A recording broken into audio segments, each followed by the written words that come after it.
Hello, hello, everybody. Welcome to Two Girls, One Rant. Rant. Rant. Today we are covering the fun topic of cults. I'm excited. Yes, we have Destiny back with us this week, Yes.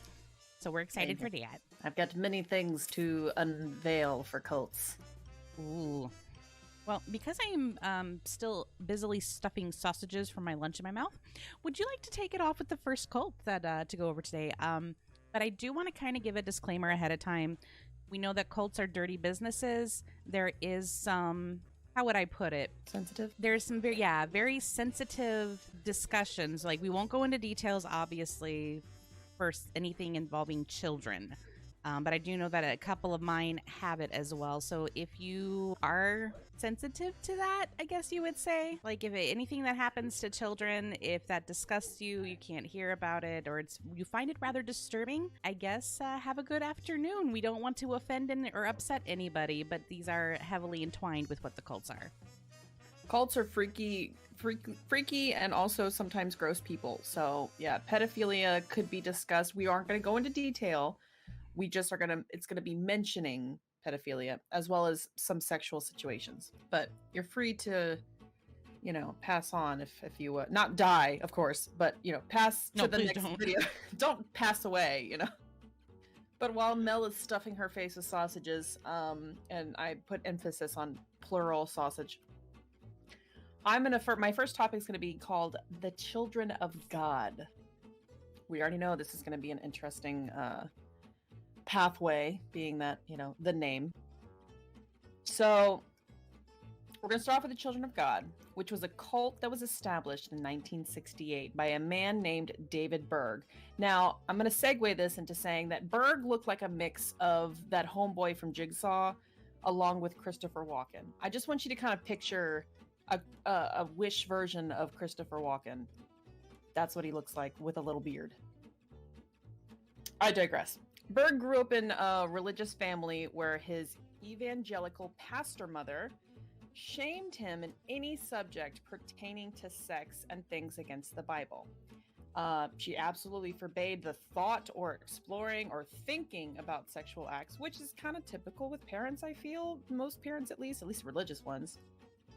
This led to Berg being twisting this into his own opportunity to rebel later in life. When his mother passed, he created this cult with a warped conception of Christianity and would fulfill his own sadistic needs by creating this cult. He promoted that belief that sex was love and love was God, which, I feel like if you try to understand it from a religious standpoint, that kind of makes sense. Like, and that's trying to, relate to it. I'm trying to understand where he's coming from. Yeah, I can only do that to a certain extent, though. This was also pushed onto the children of the cult, mind you.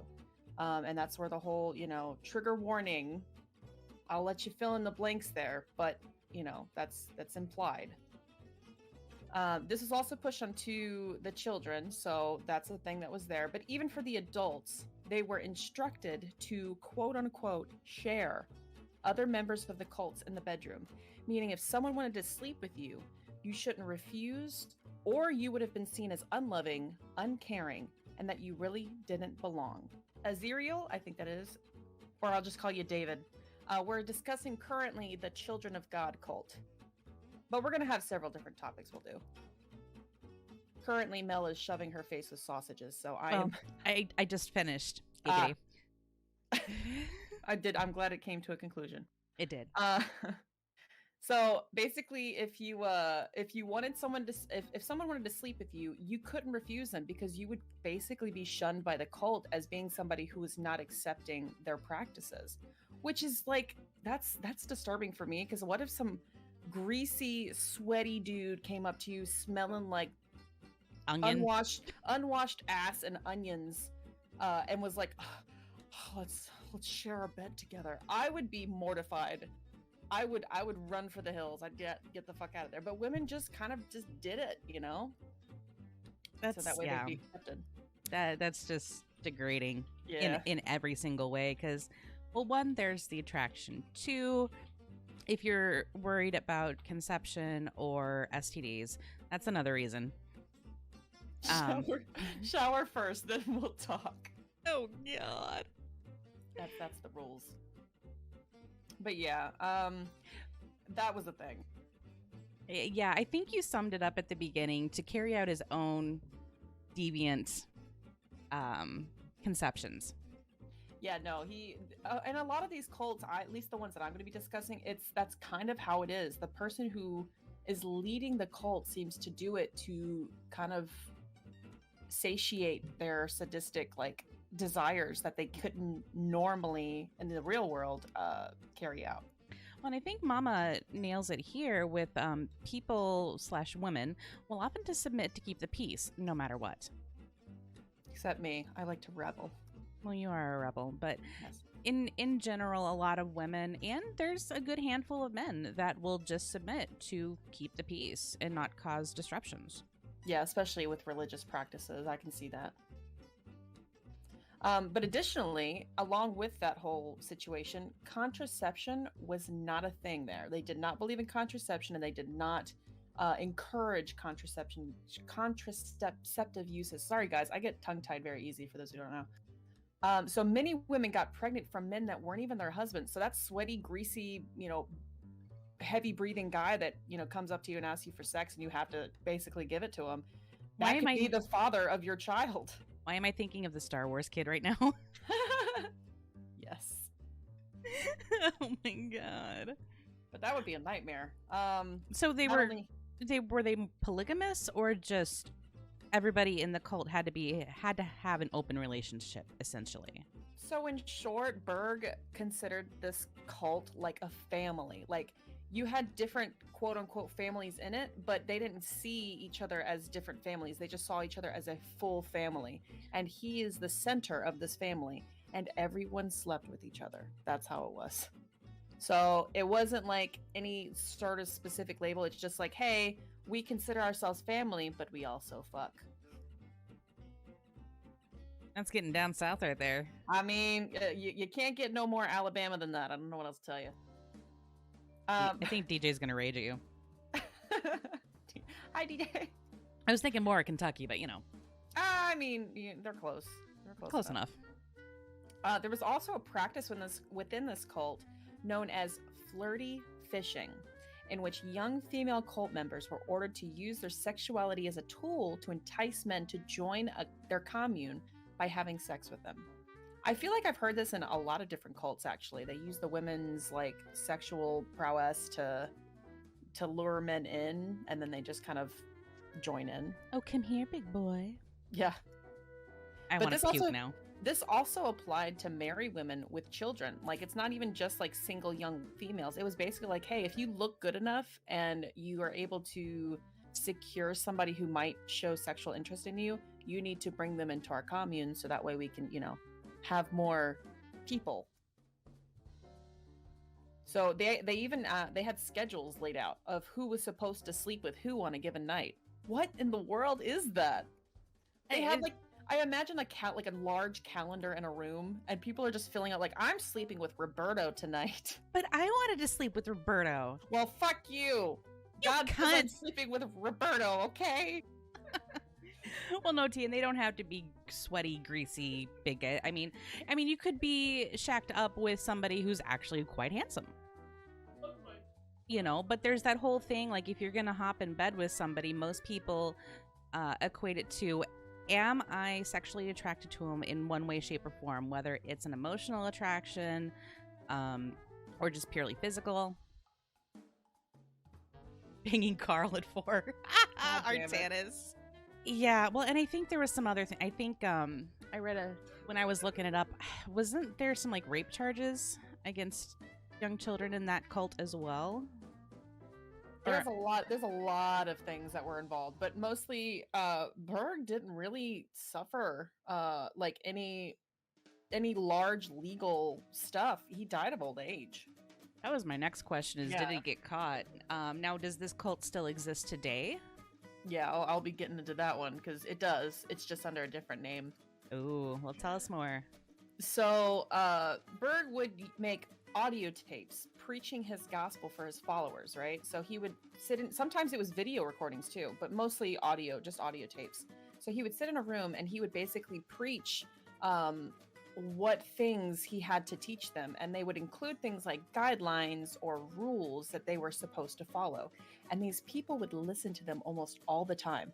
They would just, any free time they had that they weren't doing any kind of like chores or work, they were listening to these audio tapes as if it was like the actual Bible. So that's creepy just to think about. I feel like this could be a horror movie, not gonna lie. Like just people listening to these tapes of him just droning on about his rules and guidelines and what they should do and who they should sleep with. Don't sleep with Roberto. You know, I gotta bang Carl at 4, whatever. Just on repeat. Wasn't this how like the Communist Party in China brainwashed everybody who was considered a dissenter? I think so. Ugh. No homosexuality in this cult, as far as I read. Okay. I mean, may have happened, but I'm pretty sure, like, because they're wanting to keep the cult going, I'm sure that men, women combos were desired to produce more children. Yeah, it was a Christianity cult, so my guess is no, but it also didn't say that they shamed them necessarily. But just it basically was just promoting basically polygamy, I guess you would just say, since they all slept together and really didn't care. I'm sure it happened though. Listen, gay people are everywhere. They've always been here. I'm pretty sure something, you know, sausage on sausage action happened. You know what I mean? Well, hey, but given the time that this began, it was still very taboo. But being that it's a cult, a lot of things out of the norm happen, so it is definitely a possibility. Mm-hmm. So Berg also claimed to prophesize the end of the world. He claimed that the apocalypse was going to come, was coming, and that at the time, I cannot speak today. When the time came, his followers would ascend to heaven. Of course, the children of God were told to expect the apocalypse in 1993, which, you know, we're still here and they still exist, and live their lives as if they would soon be over. So, because they thought that the world was going to end in 1993, children weren't educated. So they were born into the cult and just not taught anything because they deemed it unnecessary because, you know, the end of the world was just coming in a few years. So like a lot of the kids grew up with no education. So that's a concern. And despite being their leader, Berg was rarely seen by members of the Children of God.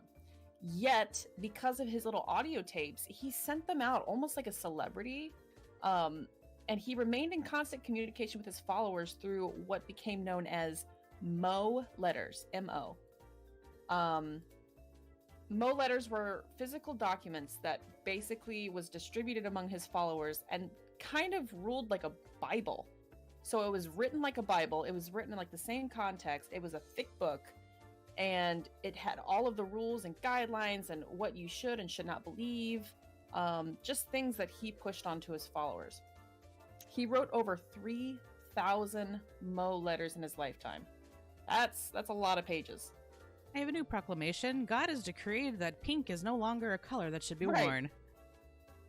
No socks ever. Nobody's allowed to wear socks anymore. Even if it's raining outside, no socks. None at all. So the children of God would also write letters to him, which he would respond to and give them instructions in response. And they would even, like the women of the cult, would send him like provocative videos and stuff, which I'm sure, I don't know how he would respond to that one. But I can only assume what came out of that one. Like, okay, I'll schedule you in for Sunday. Right. It was very much like a celebrity kind of situation where, you know, he wasn't around a lot, but when he showed up, everybody was just in awe. Like his presence was just so he would minimalize his appearance and then just communicate with them from a distance. So that way it kind of like led this almost like a mysterious kind of thing about him. I don't know. I'm wondering how charismatic he had to be to get people to follow this way of life. He had to have been, because he was an older man when it started. He died like 10 years after the cult was started. So, I mean, he was, and that's from old age. Like, he's just going out from old age. So he was already really old. Like I said, he looks like Christopher Walken now mixed with the guy from Jigsaw. Like, it's just a weird. If you look him up, his name is David Berg, Berg. Just a very strange. He looks like a crazy man. But also, fun fact, every detail of their lives were controlled by the rules set by Berg in those letters. This included how many sheets of toilet paper they should use, all the way up to like what their job or role was in the cult. Like, he's literally delegating how many sheets of like squares of toilet paper they're allowed to use. Like, you can only use 3. If you use more than that, you're disobeying God. It just tickles me. Oh my God. Using the influence that he has to basically manage spending. Mm-hmm. No one was allowed in the bedroom or the bathroom alone. Like, you couldn't go to the bathroom by yourself. Somebody had to accompany you. Well, I hate for the person who would have to accompany me when my IBS kicks in, because that is torture. Not after taco night. I feel like there should be like there was probably an unspoken rule. Hey, listen, we're having beans tonight. I think we're gonna be okay letting people go to the bathroom by themselves. Okay, we don't have to sit in there and ferment and bask in their stuff. Only 3 sheets. I would have been out a long time ago. You can't delegate my TP usage. Yeah, nobody wants to be smoking a cigarette in the bathroom if Artanis has to go. Oh God. Several celebrities were also part of this cult, including Rose McGowan. She looked familiar, but I didn't get to look up like what movies she was in. But she was like really in the cult. She was like born into it. And then River and Joaquin Phoenix were also in that cult for a short period of time with their siblings. Theirs is a little different though. Like Rose McGowan, her family like actually was a part of it, whereas River and Joaquin Phoenix, their parents were just looking for other religious people to kind of share their beliefs. And once they realized that the whole children thing was happening, they were like, "Yeah, we got to go. Yeah, we're out of here." Yeah, they were like, we're protecting our children. We're out of here." Children born into the cult were, unlike their parents, from the start cut off from most knowledge of the larger world. So outsiders. They grew up isolated to only members of the cult and weren't allowed to speak to anyone outside of it. Outsiders were viewed as enemies, intent on opposing God and doomed to perish during the inevitable rapture. Now, I feel like it's kind of a theme with cults. They view outsiders as these people that are bad, and any kids that are born into this cult are kind of groomed into thinking that all outsider people of this cult are like out to get them, out to kill them, out to set them up for failure. I've noticed that when I was doing my research. Paranoia much? Yeah. So in 1978, this is 10 years after the cult was started, the Children of God changed its name to the Family International, which I don't think is any better given the known pedophilia that was happening inside of this cult. David Berg died in 1994, and he died of natural causes or old age. He just kind of was getting weaker and just eventually fell asleep, and that was it. Nobody ever just dies falling asleep. His heart probably gave out. Right.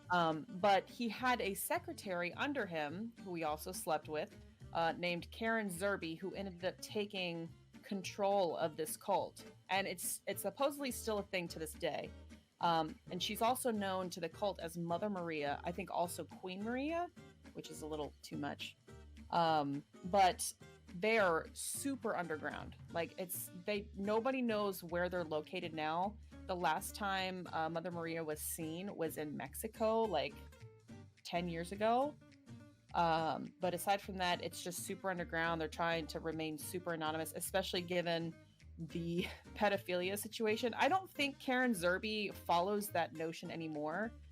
Karen Zerby instead is trying to implement like this notion of having a sexual revelation with Jesus himself.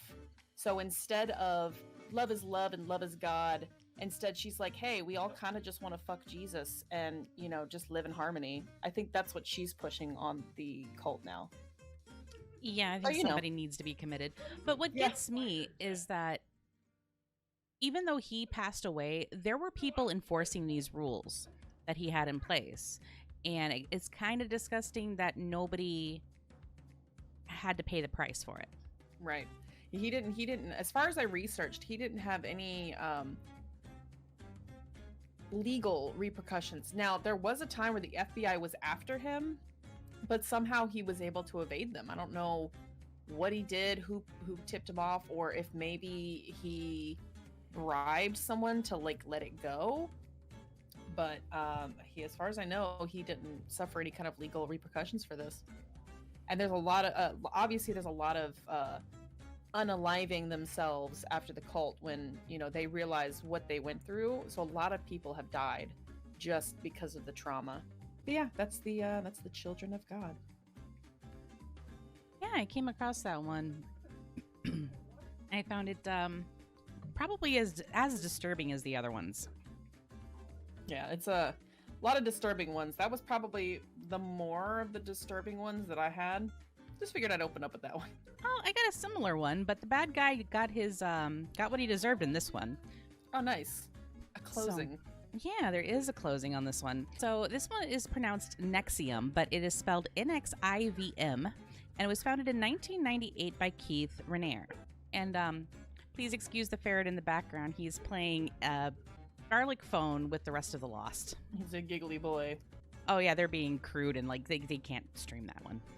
All right, so, but founded in 1998 by Keith Raniere, it was originally advertised as like a self-help group with workshops and classes on empowerment. By 2017, it amassed around 18,000 members, which at that time, members started coming forward exposing abuses. They were told that this was a sisterhood, so this is women only being admitted to the cult, nobody else. Nice. Yeah. Feminism. Yep, so it was supposed to be like a sisterhood cult, but it was actually, a sex cult. Of course. Right. So in order to be initiated into this cult, you had to give naked photos and compromising documents to the masters, and I'll explain in a minute what those are. But again, to be used as blackmail if they tried to expose the organization. And then when they were being initiated, they went through that initiation process, and when they become an actual full-fledged member, they were told that they would have to get a small little tattoo, right? No big deal. Well, instead, they were actually told to strip naked in front of the master, and they would be branded just above the pelvis and instructed to say, "Master, please brand me. It would be an honor." Jesus. That is just freaking barbaric. Ew. All right, so in their structure, Keith was known as the Vanguard. He was the very top member. So other members underneath him were known as the Masters. So these were kind of the ones that were doing the recruiting, overseeing everything, making sure that Raniere's word was laid out. And then at the bottom of the rung, the newest initiates were known as slaves. Really fucking disturbing. Like, this is a self-help group. Oh, give me nudes. Jesus. Well, and the whole branding thing, too, like, that is a sensitive area right there. Right? But I feel uncomfy. I mean, it'd be right below the belly button, essentially. And you're being branded with, and being branded, that implies hot iron. Mm-hmm. Like, why the fuck would you let somebody do that to you? And it's not like, I feel like even tattooing, while that's still a far thing, I feel like tattoo would be less barbaric than literally branding a human being kind of like a cow. It would be, because I mean, I've got a tattoo, and I've lost count of how many IVs I've had. I have had IVs that hurt more than my tattoo did. And this guy was heavy-handed too.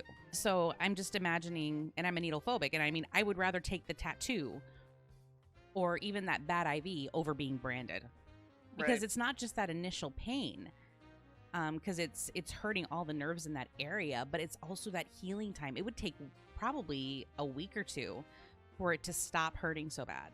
2020, about a dozen women came forward with statements of psychological and sexual abuse. One of the youngest victims was actually 15. But Keith is now serving life in prison. Yay! Back in 2017, the FBI caught up to him. They got him, put him in jail for a couple of years. We're doing this investigation. I forget what the original charges were for. Actually, I don't think the original charges were specified, but the FBI did get him. Serving life in prison, he is not, and his lawyers put out a statement when he got sentenced to life, is that he is not sorry for his conduct or choices. So he's not upset at all. Like, there was really no backstory. Like, what puts a man into a position to want to get all of these women to follow him? So he basically had a harem of 18,000 women is what he had. And I think he's dead now. I think he actually died in prison. Good. I mean, like we said before, it seems like there's always a theme, which is, and typically it's always, I'm not trying to be like a feminist right now, but it seems like to always be some crazy white man that is trying to start up a cult so that way they can have sex with whoever and whatever they want at any given time. Well, and it really is. And that's the thing. And this is actually, I have this written down for a rant for another day, but the social stereotypes placed on women and also like the balance of power between men and women is that women are still struggling today to, like, if you stand up for yourself, you're a bitch. But if a man does that, he's just being a man. And if a man doesn't do that, grow some balls. But women are seen to be looked down on if they try to stand up for themselves or anything like that. You are supposed to be subservient. You're supposed to do what you're told. In order to be accepted, you need to go along with this. And I think women are socially conditioned to that through media, whether it's online posts, TV shows, magazines, the news, a lot of that stuff. And a lot of it's not intentional, but they're just going with the social norm. So, and I think it's why women end up becoming a victim of that. And until our social norms change, it's going to be a repeating trend, unfortunately. Now, luckily, the amount of independent, free-thinking women is on the rise, so that'll eventually balance it out. And I'm sure there's a lot more information on the backstory of him before he got to that point, but that's all the information I was able to glean. That's crazy. The whole branding thing. You have to send nudes, and then you also have to give other compromising documents to be used as blackmail, and you have to freely give this in order to be accepted. If you're going into a self-help group, that alone should be a huge red flag to nope the fuck out. Listen, if I gotta join any group that says, well, in order to join, you have to provide a nude photo, nobody's gonna want to join that fucking cult. Nobody who loves themselves. And I'm barely there. Yeah, Mama backing up my point here with, you're not anything unless you're dumb, skinny, beautiful, and young. Yep. It's very unfortunate. But that's all I have for NXIVM. What do you have? All right. We're going to go into the Brethren cult. Brace yourselves for this one. This one's also an interesting one. Just because of the in-depth stuff that they go through, as well as the fact that this is a nationwide thing where there is actually a church in my own state and probably even in everybody else's. That's how widespread they are. Let's go egg the shit out of it. So the Brethren is a small group within the whole entire, it says small group, but it's like small groups across the world that believe that the end of the world is near. I feel like that's also another theme. Everybody thinks the world's ending. I mean, it is, but not for a long time.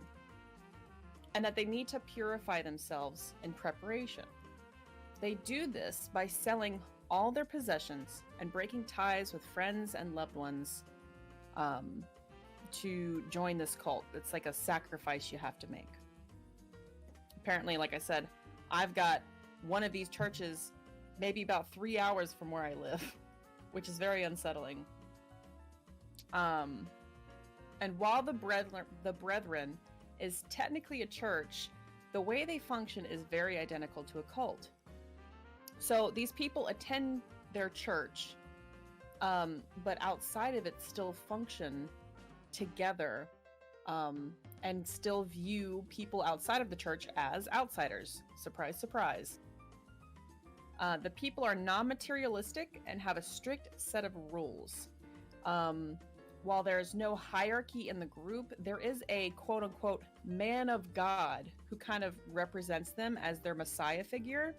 And currently, their current messiah figure lives in a $5 million mansion in Australia and is listed as one of Forbes' most richest men in Australia.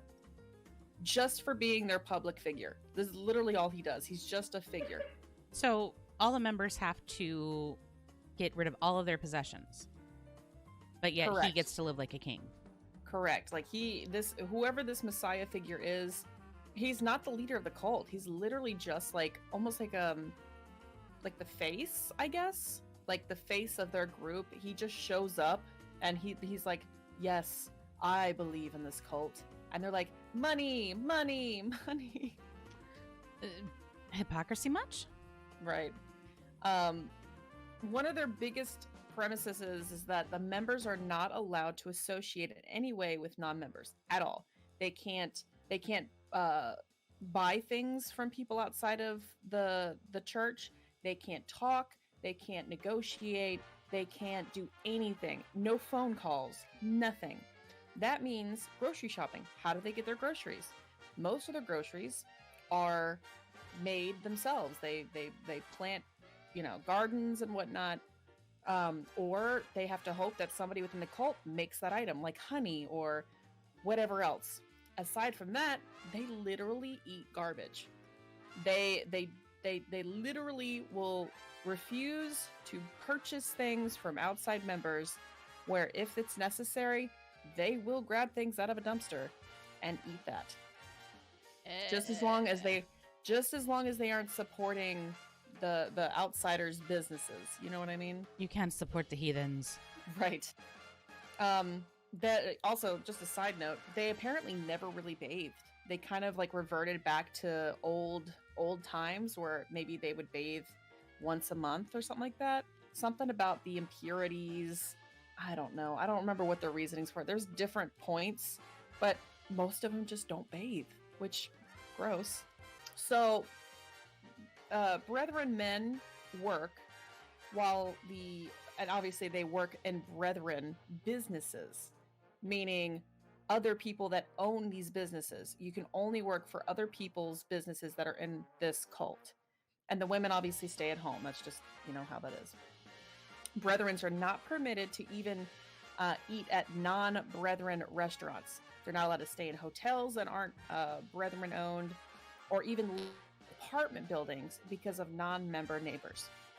I think that's just like they are literally not able to even look in the direction of somebody who's not a part of the brethren.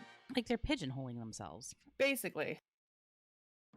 They're not even allowed to swim in public pools, nor can they add one to their homes unless the house originally came with it.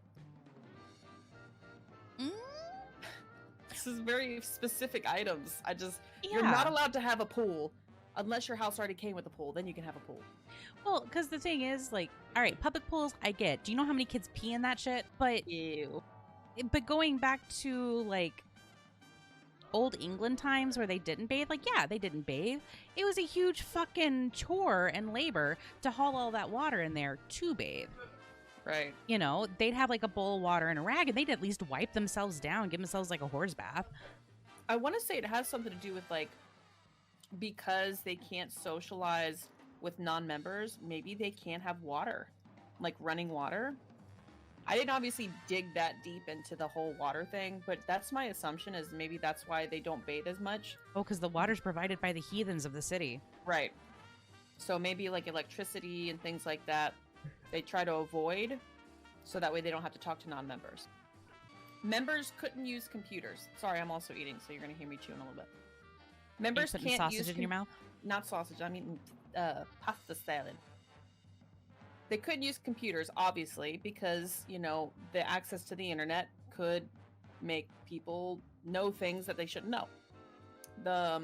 Even until 2005, they didn't have cell phones. They didn't have any cell phones, no computers or fax machines until 2005. The internet was regarded as a pipeline to filth, which honestly, not wrong. Not wrong. The internet is for porn. Mm-hmm. Avenue Q. So now the Brethren, now that obviously it's the time that it is, the Brethren businesses provide cell phones and computers with software called WordX that permits only word processing, spreadsheets, accounting programs, and email, but no internet. So they found a way around it. Now they have access to cell phones, but it just does not have internet access. Probably a prepaid burner. Probably. They also have a dress code, which is also kind of a theme I've noticed too. Women wear long skirts down to the ankle and have long hair with something to cover their head like a ribbon or a handkerchief. Brethren men are clean cut and shaven, dressed in business casual, and they're not even allowed to have sideburns. Like they have to be fully shaven on the face. I'm trying to remember the name of that. It's a damn shame because a man without a beard, I don't know that I could. No. I'm trying to remember what that group. I want to say Lutherans, up north where Mama lives. I think there's a group of them. The women have to wear skirts, and they usually have like a handkerchief over their head or something, and the men usually are in like business casual. Yeah, that's basically the situation. I've seen like it typically just looks like they have a handkerchief tied around the top of their heads for the women. Which, I mean, there is a reason for the handkerchief, but I mean, for this cult, I don't think it's the same reason. Mennonites, is it Mennonites Artanis? That could be it. Because they're an offshoot of the Amish. Oh, not Lutherans? Okay. That's why I said I think, because I was not positive at all. But no, there is a reason for that, and it's also why some of the Orthodox Jewish women wear scarves covering for their hair. It's because, like, back in the book of Genesis, when the angels looked down and they saw the beautiful hair of the women, that's why they came down or the Watchers came down and produced the Nephilim. So that's why they cover their hair, so they're no longer tempted to do that. But for this cult having that kind of dress code, I think they're just adopting from more strict religious practices. Yeah, no, definitely. And I mean, like I said, I've seen a theme of cults where they have like specific, dress codes of how you should dress, and that's actually kind of normal. Even with just religion, there's typically like a dress code kind of situation. But as far as their meetings go, when they meet together, meaning their church meets together, they meet in a windowless building. That's a red flag. And then women are supposed to sit silently with the children in the back rows, with their only role is passing out pamphlets to people, and that's it. That's all they do. My feminism side is kind of flaring up and on fire right now, but continue. Mm-hmm. The men, they were to sit in the center rows while the women sat in the back. And obviously the most important members were in the center of it all because they were, the elite, I guess. Brethren children were to live at home, and until the day they were married, they were finally able to, move out and do all that stuff. Typically, the women got married young, because their purpose is to be a dutiful wife and produce lots of children for the Brethren cult. Ew, babies. Well, for me, it's not so much ew, babies. It's more ew, the way, way, way outdated. For me, it's ew, babies. Well, yeah. The Brethren genuinely believe that those who are outside of the cult, especially those who left, are evil and living life wrong. When someone is withdrawn from the Brethren cult, it could be for many reasons. Like, if someone if someone realizes that they are actually gay, there's a lot of people that leave because they're like, hey, listen, I know that I'm gay and I'm not going to be able to fit in here. So when they kind of come out with that, the cult is basically like, get out, you got to go. And then that person is absolutely shunned from the family. The family basically disowns that person. Even if your relative dies that's in the Brethren, I was watching a small documentary of this gay man who said he got out because he was gay, and he knew that his lifestyle was not going to fit in with the Brethren cult. So he made a decision and grabbed his things in the middle of the night and just left. Obviously, leaving a note behind saying, "Hey, like I have to leave because I am gay, and I've just got to make this move." But when his father passed, he was instructed that he could not come within 20 meters of the funeral while they were holding the service. He couldn't go and be with his family to mourn when his father passed, which I think is very sad. Yeah, members know if they do anything or question the beliefs in any certain way, they'll be withdrawn from or kicked out, and that's it. They don't give second chances kind of situation. Well, they do, but they're gonna humiliate you if you ever come back, kind of thing. Yeah, like they want you to feel bad. Like if you do come back, you're always gonna have like the mark of shame. Yeah, I think it's just it's like a tactic to kind of prevent people from not following the word of the cult. Well, so yeah, that's a trend that I noticed, that a lot of these people stay in power through fear and intimidation. Yep. And then if they're young enough, brainwashing. So like with this one is like very religious pushing, and I think it started in Australia. So this one is one that started in Australia, but it has spread to different nations, and it's still going to this day. I don't remember the exact name of the church. It started with a P. It was like I can't remember, but basically the churches have a similar name across the nation. It's very interesting to think that there are like actual religious practices. They don't think of themselves as a cult. They just think that they're a religion, and just pure Christians who are doing this in the name of God. But this is a cult. This is absolutely like the only religious P that I can think of is like Pentecostal churches. I looked it up earlier. I'll try to find it again. All right. Do you have another one you wanted to go over? I do, but I feel very inadequate compared to the preparation you did. I was going down a rabbit hole this morning. I have another fun one if you weren't ready. Well, no, I'm ready. I've got one. Okay. This one's called Angel's Landing. I think I heard of that one. Yeah, so I mean, this one isn't quite as long, but just equally as weird. So Angel's Landing is named after the 20-acre compound just outside of Wichita, Kansas. Oh, Protestant. That's the other P one. That sounds more familiar. Yeah, Protestant was very like no idols. So the guy who found it was Lou Castro, is what he was called. And he only amassed a small amount of followers, but they all lived in very luxurious lifestyles. Now, this one actually isn't really religious based, and nobody really knows what went on there to a large degree, like the information that you've been able to provide. I guess it is a little religious. Like, they believe that he was an angel and seer who could divine the future and know when you would die. And that's about the gist of it right there. So that's why they followed him. But they noticed that about every 2.5 years, one of the members would have a very large life insurance policy placed on them. And then not long after that, there would be an accidental death. Uh-oh. Yeah. So that's I think that's where the money came from. Is because every 2.5 years this happened. So it was discovered back in around 2006. So in 2003, I don't have the woman's name written down, but in 2003, a female member of the cult had passed away. Her body was found. And then in 2006, her husband died. And that's when one of the detectives from the area noticed that a large life insurance policy had been taken out on both of them, and they both lived in this area. They really think that Lou was responsible directly for the murder. Like, he actually committed the crime, not having ordered somebody to do it.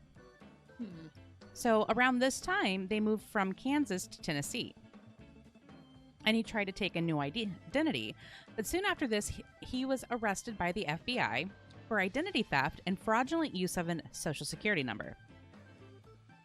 So, and you might think that those two are the same thing, but no, the identity theft was like stealing somebody else's identity for his own uses and everything else, and the fraudulent use of SSN was probably the life insurance policies. But come to find out, while in jail, they uncovered that his real name is Daniel Perez from Texas.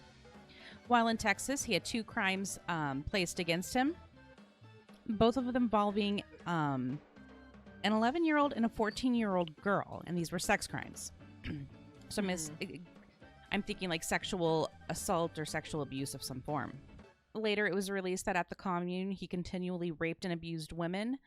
When he was finally convicted, he was convicted of 28 felonies and sentenced to 80 years in prison. Jesus. So they got the bad guy in this case. So just some closure. Right. Like, yeah, of course he can divine when you're going to die. He's the one ordering the hit. Jeez. I know. I can't believe these things exist. Like, it still blows my mind that I'm living this kind of semi-normal life. There's people out there that are just a part of these situations, and this is just their normal daily thing. Well, you would think that these stories would come back from like the 1960s, 1970s, but no. Like my first one, the guy got sentenced in last year. So actually, he probably is still alive. I probably got him mixed up with a different case. But this, but this guy, I mean, I think he was finally convicted and charged back in like 2008 or 9. I mean, wow, these that's are recent. Yeah, they are recent. And it's just like, I mean, it was a compound. It was a commune. So, I mean, the women there probably felt like they had no way to escape this. Or like, if I escape, they're going to track me down. Right. That's awful. It was just, yeah, like I said, that was a short one. That's pretty much all there is to it. But it's just, I can't, I'm noticing a theme. So for all 4 of these so far, there is the theme of abusing women in it. I wish a man would. I wish a man would try. I'd be in jail so quick. I'd be the one on 80 years. I'll get the bail money ready. I'm gonna start a female code here. We should have you know what we should have been doing? We should have been asking chat which cults they would have chosen. Or like which cults they would have joined a part of. Like give them like do the scale of like 1 to 5, 1 being you wouldn't, 5 being you would. Would you join this cult? Because the next one I feel like some people would that I'm gonna discuss. Well, and that's the thing is that I was thinking about doing that too, but with all the ones that I found, it's like no one in their right mind would want to join this. This next one I'm going to talk about, I feel like a lot of people would kind of be about it just because it's so strange and outlandish, but still like, you know, not dark in that sense. But if you're ready for me to move on with that one, I can get on with the next one that I've got. Yeah, we can ask him about this next one. So go ahead, let's hear about it. All right, so this next one is called Raelism, spelled Raelism. It was founded in 1974, so obviously, you know, the 70s. These people are crazy, psychedelic on whatever drugs and just thinking of this stuff, you know? But in 1974, a sports car journalist and test driver, Claude, I don't know how to say his last name, Claude Vorilhon. It's a French name. I would not be able to pronounce it because I can't speak French. I'm just going to call him Claude. He created a cult that believes that life on Earth was created by aliens. Hear me out. Don't jump to conclusions, guys. This guy is hilarious. There is a 2-hour documentary that I have not watched yet, but I plan to, that he has made to back his claim. And he had this filmed at his own like expense, and he described it as being a mixture of Star Wars and God, I forgot what else he said. But the fact that he said he compared it to Star Wars, I thought was hilarious. Anyways, in some publishings he made, some books, he claims that aliens abducted him and explained to him how the world works. He also claims he had dinner with them, kind of like you know that Jesus painting where he's like at the center of the dinner table and you've got all the people there? In the Last Supper. Yeah, he says he had a similar experience to that, where he had dinner with Jesus, Buddha, and other religious figures like Moses and whatnot. Aliens. Aliens! These cult people call themselves Raelians. You know why. It's got the word aliens in it. Cringe. The aliens are called the Elohim. And were apparently the Elohim were the true creators of humanity. These aliens then assumed human form to check in on humanity over a period of time. This means that they are implying that Jesus was an alien. But not just Jesus. They imply that Jesus, Moses, Buddha, all of these spiritual representations were actually aliens in disguise, making these crazy public demonstrations of their power.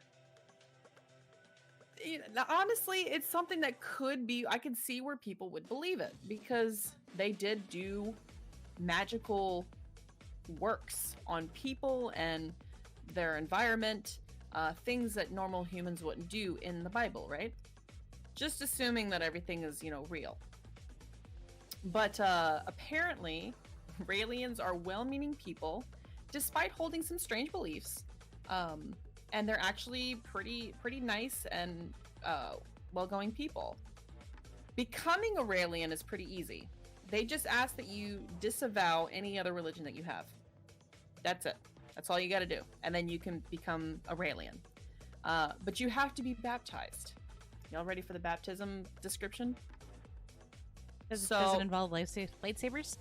That's probably part of like it, but I have not seen the baptism in person to verify. But the baptism entails an upload of your genes to a space computer, allowing for digital reincarnation and immortality. You can't even say this with a straight face. I'm trying my best. I'm trying my best because I'm just telling you right now. I know I've only gotten halfway into the story. I would absolutely join this cult just to see what the fuck they're doing. I am very curious as to what they do on a daily basis, what they talk about, and just why is this? It's probably not even like a space computer. It's probably just somebody's computer in the basement. It's literally an HP laptop. Right. It's like 10 years old and they're just uploading some shit there. So they perform these baptisms on one of the 4 major holy days in the Raelian calendar. Yes, they have their own calendar. I can't remember all the days. I think one of them was like the day that he was abducted. Another one was the day that I guess they came down as Jesus. So I guess what would that be? Christmas Eve? I don't remember. Or Easter? I think it was. I don't remember. But there's 4 different holidays in the Raelian calendar that they celebrate. So that's when they perform these baptisms. Despite all this, the symbol the Raelians use, now I need you guys to really listen on this one. They use the Star of David, but with a swastika in the middle. What the fuck? Now, that is absolutely offensive. I can understand, like, the swastika in the past, way before Hitler, was actually a sign of peace. I know that. Sign of peace, it was a sign of knowledge. However, after the Hitler thing, the fact that they use the Star of David and then a swastika in the middle is a big slap to the face, I think. Well, yeah, because even the word Elohim, it's ancient Hebrew, meaning God, and it can be used in the plural as well. Mm-hmm. So I heard that and was like, what? Excuse me? But despite that symbol, and I think since then they've changed the swastika to like a swirly symbol, which, I mean, good. I'm glad they're changing and they're realizing the offense, but still, it just still kind of looks like a swastika, so it's not really much you can erase from that. Moving on, the Raelians are actually a devout believer in free love, which kind of coincide with the children of God, just without the kids part. They believe in free sexual liberation as well as full equality for the LGBT community. So they practice sensual meditation and are advocates of quote unquote self-love. So that's kind of an implemented thing there.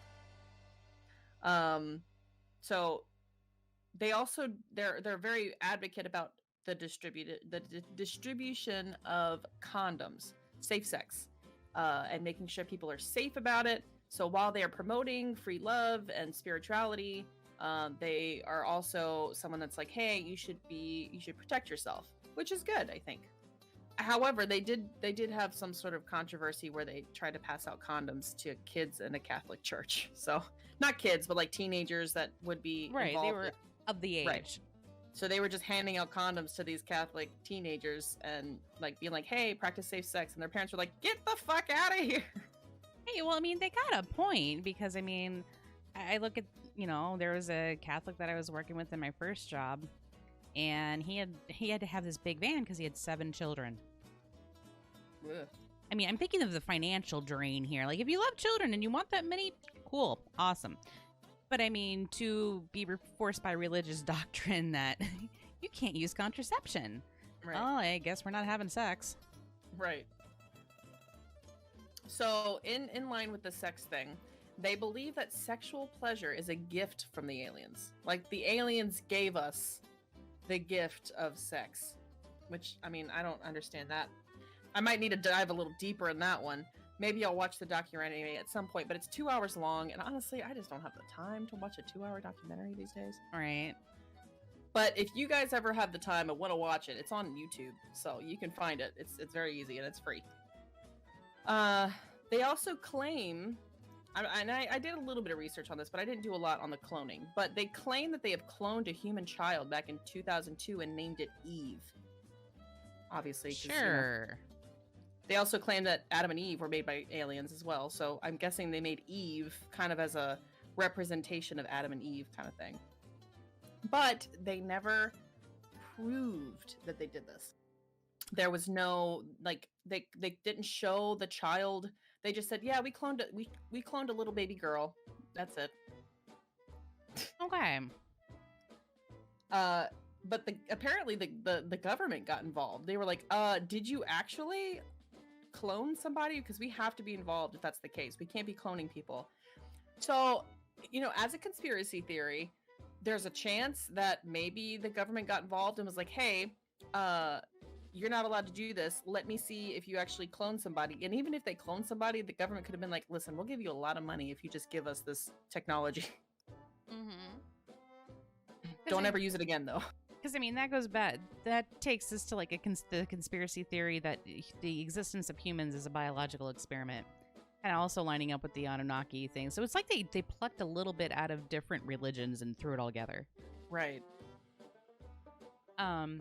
But no, I just want to acknowledge this comment real quick. The swastika, yeah, it's exactly what Destiny was saying. It was as a symbol of peace and everything long before, like thousands of years before Hitler ever used it. But just like our words, the meaning of it changes through time and through different events. The event of World War II has now made the meaning of that symbol to be very evil, regardless of what it originally was. So the fact that they use those two together, not really a good combination, especially if you were a survivor. Right. And this happened after all of that happened, too. This was in the 70s that this cult was created. So I feel like they should have taken that into account. Like, oh, yeah, the past meetings for it, this is probably not the best way to make a symbol. There's so many different symbols they could have done. They could have kept the swastika, but maybe not inside of the Star of David. Yeah, that's poor taste in my mind. So, in line with everything, the Raelians have plans to build an alien embassy, complete with a landing pad for the alien spacecraft in a neutral territory surrounded by a large campground that all of these people would live in. So their plans, and they're still existing to this day, by the way, they have plans to find, I guess, a plot of land and make this contemporary looking campground, like all up to date, like super new, very contemporary, very well built area, campground, with like a landing pad in the very center for their alien people to land. They also have plans to, I don't remember the exact wording, but they want to have it to where the entire area that they're in is completely disinfected, because obviously if an alien would visit Earth, they would likely die of disease and whatever else we've got here that they're not accumulated to. And vice versa. I mean, they can easily Right. give us a disease. So apparently they're going to completely disinfect the entire area, so that way, in preparation of these people visiting. And the funniest part I heard was that they actually planned on giving them their own like building, complete with a meeting office, like an actual meeting room with like a long table and chairs and like a phone in the center of the table, kind of like an actual corporate company. Like they'd know how to use a phone. Yeah, like they care about any of that. It probably would still look really ghetto to aliens if they ever came down and was like, "What is a table? We don't talk at a table. We talk through like screens and stuff." Well, I know, because like if they've got the technology to actually travel intergalactically, you know, they're gonna have better technology than a phone. Aliens fly past our planet and lock their doors. That's all I'm gonna say. Can you blame them? The ghetto. Yeah, we're like the ghetto of other Mhm. intelligent beings out there. We're the ghetto of the galaxy. Forget the Guardians of the Galaxy. We're the ghetto of the galaxy. Anyways, I'm done roasting planet Earth. I'm not. No, we're not. I hope the aliens are listening and they're like, yes, see, she gets it. This is one of the more intelligent beings. Right. We got to come down and abduct her so she can leave this planet. Anyways, apparently it's a complete sausage fest too. It's a bunch of dudes that believe that aliens created us and completely disregarded the fact that evolution, you know, there's actual evidence of evolution here. That's fine. Not going to get into that one. But only a third of the Raelians are women. But something positive about that, they do have a special women's only order of angels. And these women preach openly about sex positive feminism. And they even have a special sect of women who work in and support women in the sex industry. Just women supporting women. Okay. I like, get behind that. So, like, in comparison to some of the other quotes we've already mentioned, I mean, this one is not bad. It's crazy, yes, absolutely. But, I mean, they kind of are just people that are like, we just believe that aliens, you know, created us and kind of let us live, and then they just come back periodically to check in on us, disguised as a human being. Aside from that, they're just people that are like, hey, love yourself, love others, be safe, and women are great. That I could get behind, because I mean, like, there's no sexual abuses, there's no exploiting women or children. You know, it's Pro LGBT. Exactly. You know, that's something I could get behind. Like I said, I would join, obviously not because I want to join the cult for their beliefs, but because I just want to know. I just want to know what meetings happen, like what's discussed. I would act the hell out of it. Be like, yeah, aliens. What food should we plan for when the aliens visit? What alien dish could we make? It seems really weird there, though, because I mean, there's this belief, like, coming from the ancient Sumerians, that, you know, like the Anunnaki had biologically created people and everything, you know, so we were a being of alien creation. But there's also the book of Enoch that was never canonized into the Bible, that states that the archangel Uriel took him up to heaven to show him how everything worked in heaven and then brought him back to earth. So it's really reminiscent of that kind of example as well. And the book of Enoch was known about when this guy did that. Right. So, chat, if you're alive, let us know on a scale of 1 to 5. 1, hell no, not joining it. 5, totally would join it. Would you join this cult? 4. 4, definitely a 4 there. I wouldn't say 5. Like, obviously, yeah, I would join, but like 5, I feel like is like, I would be about the whole alien thing. 4 is me just wanting to get in there and, like, you know, I'm curious. I just want to know. I want to know what's going on in there. What food do they eat? What do they talk about? how do they conduct their meetings? What are their meetings about? I feel like it would be one of the only church kind of situations where I wouldn't fall asleep because I would just have so much fun listening to what they're talking about. Well, that and you want to fuck an alien, so. Listen, we're not going to get into that, okay? That was a previous podcast. I would love to fuck an alien. I'm just saying, like, maybe that would be my segue into if an alien did come down. I feel like they would probably visit these people first and be like, y'all are our biggest fans, and I appreciate y'all. And maybe I would get to be able to, befriend an alien at that point. But I digress. I offer myself as tribute. Yeah, Gnome is with me, like pretty close to being like full on board. I mean, if I was given the opportunity, obviously, and I'm also the kind of person where I would join a cult to see if I could get back out of it later. Like I've talked about this with Casey, who's also been a past person in our podcasts. We would absolutely join a cult to either see if we could actually bypass the brainwashing, or we would join simply to see if we can ascend to the top.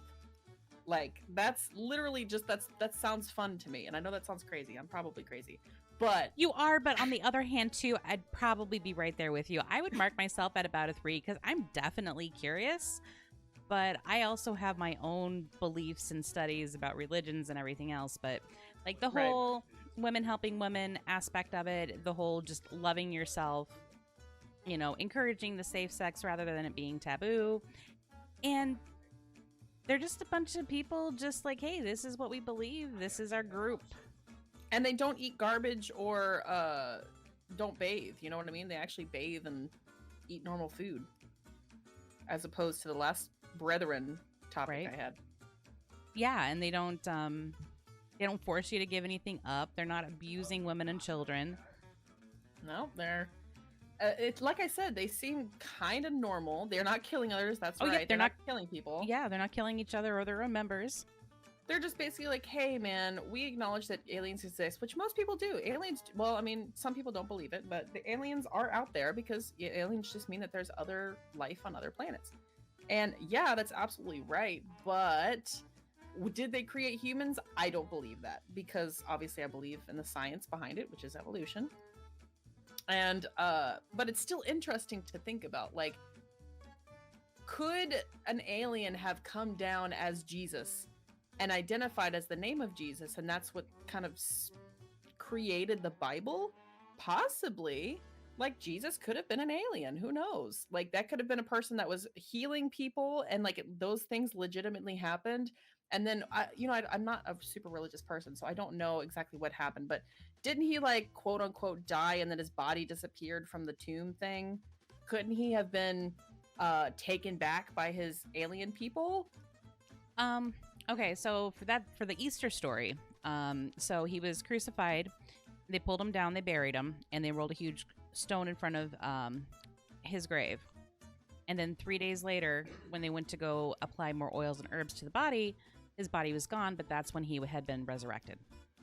That's what I mean. Like, couldn't, like, just trying to think from their standpoint, like, couldn't it have been an alien? Could have been. Likely, no. But I'm just saying that's a possibility. It's plausible because they say that aliens today are walking among us disguised as humans, and interbreeding with humans. So how is that not plausible? I mean, I'm not going to say it. I have my own theories on who Jesus actually was, but yeah, these are points where I like to get super high or drunk and then just talk with people for hours and just go into some sort of rabbit hole. Okay, so we need to get Destiny a ton of edibles, and then I will lull her to sleep with my talk about different religions. Yes. And I'll make my little quips while I'm cuddled up in a blanket. Yeah, I still like the picture you took of yourself one night. Was that the one I took where I was in the mirror? I was sitting beside my mirror and I just took a picture of myself. I was like, I'm high. Yes, it was. And you're looking like, I don't know what I'm doing right now. I gotta go. I should probably go to sleep. Also, happy 420 for people on the East Coast. Ah, damn it. Smoke them if you got them. Deb. All right. But yeah, that's it for the alien cult one. I just thought that one was a fun one. I like that one. That's why I saved that one last on my end, because that one just seems like the one I probably would join just for funsies. Yeah, yeah, I would do it. I totally would do it because I tried to Google for like strange and interesting cults, not necessarily like the theme that we've been getting, but that's what pops up all the time. Hmm. Because I mean, not even just from our modern day. Like, was there a weird cult like thousands of years ago that we're not aware of, or that they've found documentation for? Like, come on, I want to hear about it. Yeah, this is probably the one I was like super excited about because I was like, I feel like that's closest to like something that we would like you and I could see us both just joining it together and then just, feeding off of each other and being like, okay, so don't get sucked into this. We're not gonna actually start believing this, but we just want to know what's going on. Like, tell us the scoop, sis. Tell us the tea. What's the tea here? And 20 minutes later, after a brownie, Destiny is streaking around in the nude, Woo! saying, "Come for me! I offer myself as tribute." Abduct me. I'll dress myself up as a cow and just like Abduct me. get super high and then get myself in a cow suit and just find myself in a field and hope that I'm the one that's abducted. Oh God. Oh, the Illuminati is one. That's more for like a conspiracy theory day. Because there's a lot of conspiracy theories surrounding the Illuminati, even though they are a cult that did, and to many others' beliefs still exists.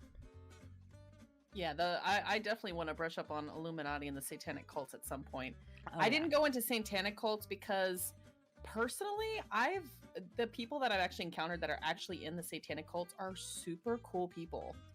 Like very people would consider satanic cults and people that are involved just people that are just dark and that's just not what I've experienced when I've met people in the satanic cult. Well, I don't know a lot about it, but what I do know is that for the most part, the run-of-the-mill satanic cult isn't about worshiping Satan itself, but they look at the snake more as the giver of wisdom, and Lilith as the original mother, and Eve as the giver of knowledge. Right. And the snake is the one that freed them, because the snake in other cultures used to represent wisdom. Mm-hmm. I went to Philadelphia one time. Casey and I went to go get a matching tattoo there, and we stayed in this Airbnb that was right across the street from a satanic cult. They had like when we left the place, they all like filed out. They looked like normal wearing black, like somebody was wearing pastels, and you had a couple people that had like heavy metal shirts or something on, but for the most part, it was just people wearing jeans and a t-shirt, just leaving church. Now, craziest thing. Now, it should go without saying that there are the satanic cults there that actually do worship the devil, and they're dark and evil and everything else. But not every cult in that, or religion, because some of them don't even consider themselves a cult. It's a religion. Well, that's what most people in any cult would say. Like any of the ones we've discussed would probably say, we're not a cult. This is a religion. We are a community. I mean, no. Oh, going on that, couldn't we consider like the ferret pin a cult? Oh, God. Mean... Oh God, yes. Now that's the officially ferret pin cult. That's officially a thing now. We are the cult of the ferret pin. The cult of the ferrets. We have to think of our like commandments. The chillness of satanic cults. Well, it just depends on what kind of branch or which cult or religious belief the satanics have. But I mean, some of them are just chill because they praise and worship the self or the god within, and that the snake and Eve, they weren't actually evil figures in the Bible and everything, and they try to promote education and learning. That is one side to it, but there are also the more nefarious ones that do exist. But I'm of the firm mind that you can't lump them all into one category, because that's just not true. Yeah, it's the same thing with normal religion, like Catholic and Christianity. You've got the good Christians, you got the bad Christians, you got the good Catholics, you got the bad Catholics. And I know that there's, like you said, there's probably those satanic cult worshippers that probably find some sort of underground system. They wear red robes, they sacrifice like a lamb or something. That kind of crazy bullshit you see in movies. I'm pretty sure it's happening somewhere. Oh, undoubtedly. The ferret cult, commandment number 1, smoke them if you got them. First Friday. We just have some random ass things like, you have to respect the couch sofa. Like make sure to clean the couch once a week. Give her a nice wipe down. Tofa, are you ready for your sponge bath? Got a shaker for some loose change. Well, I have one more. It's not quite, if we want to end on a happy note, we'll keep this one away, but No, that's fine. because, I mean, we gotta, if you're talking about cults, we gotta talk about the People's Temple. I've never heard of this one. Well, have you ever heard of the phrase, don't drink the Kool-Aid? Oh, God. This is where that originated. Uh-oh. So in the 1950s, an Indiana native named Jim Jones founded a church that he claimed promoted socialism and equality with religious elements of Christianity. So initially, he was nothing more than really a charismatic hustler who faked faith healings, and he'd have audience, by having audience plants, they would pull chicken livers out of a congregation member's mouth to kind of like fake this healing. Jeez. Now, obviously, I'm giving you the nutshell version. There's a lot more to this, and there's a ton of information out there and available, but I'm just giving you the nutshell version. So let's fast forward to the early 1970s, where he moved his group to California and put them in a commune-like setting called in Redwood Valley. Eventually, he believed that a nuclear war was imminent, and he moved his followers yet again, but this time to South America and the country of Guyana. He did this because he thought that everybody would be out of the potential danger zone for nuclear war, and because it was an underdeveloped area. They lived for many years there, under the name of the People's Temple Agricultural Project. But former members started speaking out against them. I guess San Francisco Congressman Leo Ryan decided to travel to, they named it Jonestown, to investigate the claims of the abuse that's going on. But temple security guards opened fire on Ryan's group. Then back at the settlement, Jones ordered his followers to drink a cyanide-laced beverage. So that is where drinking the Kool-Aid originates from. But this resulted in the death of 918 people in the incident. I don't know if it's true, but according to this article, until 9/11, it was the largest loss of American civilian life in one given place in history. And I think that's ruling out war as well, because, yeah, obviously. Yes, Mama. Mama's absolutely right. Children were killed with it. So it doesn't matter what age you were. Everybody had to drink this. So you could have been helping a toddler drink it. But the kind of influence that he had over everybody, to where, you know, I'm sure a handful of people might not have known that's what they were drinking. Or maybe everybody knew that that's what they were drinking. But like, this is just a little snapshot, nutshell version of it. There is a lot more to the story and the history of it, but, you know, be like, oh my God, we're busted. Let's, you know. I mean, it's not the first time in history of humanity that's ever happened either. Back in the time of the Romans, there was a Jewish town that was up on top of a hill, and I forget the name of the town because my memory's a little fuzzy. But as the Romans were trying to get in there and bust down the walls and conquer the city to get it back under their control, because that's something that I don't think people realize, is that during Jesus's time, that was a Roman controlled area. Rome owned everywhere he lived and traveled. But instead of giving in, everybody was put to the sword. And then the last couple of people that were left alive killed themselves. And so that they couldn't take anybody in the town alive. But I think those are the only two times in history I think that has ever happened that I am aware of, because they were pretty big events. Oh, Mom says there's stories that if you didn't drink voluntarily, you were forced. And I would believe that. Oh my gosh. Because from what I remember, like, it was a commune-like setting. You weren't allowed to leave. You had to stay there. It was very dictatorish in how you had to live. That's scary. I wouldn't like that. Yeah, there is a ton more to the story than just that. I just don't know the details personally, so I don't want to speak really without having much information about it. But after reading this, I'm like, oh my god, yes, I remember hearing about this. There's a lot of like new age jokes, not jokes, but like references being made to it as well. I think I saw something in Family Guy that kind of brushed on the topic of the Kool-Aid situation too. Oh, there was, Yeah. because I think it was like Meg almost got into a cult and they were going to drink the Kool-Aid. Yep. They were all wearing like tracksuits, all wearing identical stuff. Oh yes, yeah, there was a reference to it there. Yeah, that's I would hate to be in that situation where you can't leave the building. They're basically like, you are gonna die today. Like that's you don't have any other choice. Oh yeah, and when they were finally in Guyana in that compound, you weren't allowed to, there was armed guards everywhere. You couldn't leave without being put to death. You know, chances are they probably just grab you and force you back into the camp, but if you put up too much of a resistance, they'd probably just shoot you. This is why I'm a hermit. I don't talk to nobody. I don't trust nobody. You ain't gonna catch me with that Kool-Aid. I make my own damn Kool-Aid. Is it for the aliens? Yeah, it's edible Kool-Aid. Edible Kool-Aid. It doesn't sound right. That sounds like it would have chunks in it. Sounds like Jello'd Kool-Aid. I give somebody a solo cup of Kool-Aid, and they're like, "Why is it gelatinous?" Don't ask. Just drink it. I can't. It's solid. It's in solid form. Then chew it.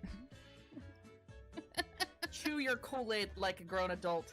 I think that's pretty much all I have. There's a ton more cults and everything else out there, but I came very poorly equipped to this one. Well, for those who weren't here earlier, I mean, we did brush up on quite a few topics, like 5 or 6 of them. Yes. There's only but so much you can dive into them. I mean, I think the one that we agree on is probably the easiest one to become a part of is the Raelism one. Yep, like I join. I would absolutely join that one. The Children of God, that one is terrifying. That's why I started off with that one, because that one just seems like a terrible situation to end up in. Like I said, there's celebrities that had joined that cult for the Children of God. Well, not joined, but were born into mostly, or dragged into. So if you wanted to see some like first person experiments, or not experiment, how they recall their experience with the cult, there are children that have obviously gotten away from the cult that are speaking out on it, as well as that Rose McGowan and River and Joaquin Phoenix, how their experience was with it. The Brethren cult, that one's still going today, which is, and they're open about it too, which is kind of unnerving. And like I said, you can look up probably your state and then type in like Brethren Church, and you might find that church in your state. I think I saw like 3 or 4. I just typed in my state and then like Brethren Church, and I think 3 or 4 came up. Oh, Jesus. So just keep that in mind. I mean, it's not like a cult that will try to harm you, but they absolutely will consider you an outsider and you're the enemy kind of thing. We also covered NXIVM, spelled NXIVM, which was just basically a sex cult. It would only recruit women, had about 18,000 people, or women in it. Really rife with abuse and rape. But the guy got what he deserved with life in prison. As well as Angel's Landing, which the guy would kill members of it, like a member of it every 2.5 years, right about, to cash in on a very luxurious life insurance policy. But the guy was convicted on 28 felonies and convicted to 80 and sentenced to 80 years in prison. Oh, Noam, do a Google search. I'm sure you're gonna be able to find a cult in your area. Oh yeah. Oh, absolutely. And I mean, there's plenty of other cults we can go over. Obviously, if you guys enjoy the cult topic, there's Scientology, there's the Church of Euthanasia, there's the Order of the Solar Temple, Doomsday cults, which that's just a general broad term because so many of these different cults are all about doomsday and the apocalypse and all like that. But there's quite a few different ones that exist out there that we can always go over if you guys like that topic. Yeah, given a little more time, I might be able to get some more fun ones. Well, I shouldn't say some more. Actually, get some fun ones this time around. I thought yours were fun. I mean, the only fun one I thought, like the quote-unquote fun one, which is one that we would just be like, yeah, that's one I would probably join in just for fun, was the Raelism one. All right, but I think that's all we really have today. So a little shorter session today, though, guys, but we had a lot of information packed into that. Lots of things to think about. But like I said, and with the realism one, the Raelism, I keep saying realism, Raelism, there is a 2-hour video. If you guys have nothing else to do, it's on YouTube, and it is on his ideas and beliefs, and I'm sure it's very strange and outlandish. So if you have nothing else to do and you want to watch something crazy like that, then absolutely have at it. All right, guys. Well, thank you for joining us today. It was actually pretty fun. And I think what we have scheduled for 2 weeks from now is I want to continue our Around the World series and get Rudy on here for Germany. Now, I haven't actually been able to speak with him yet. I'm going to do that yet this weekend and see if he would be able to join us. I think that would be a lot of fun. But if not, we'll still have something pretty fun in store for you guys. We got plenty of topics to cover and go over. Yeah. Take care, everybody. Have a wonderful rest of your weekend. All right, everybody. Take care. Have a good rest of your weekend. And we will see you next time.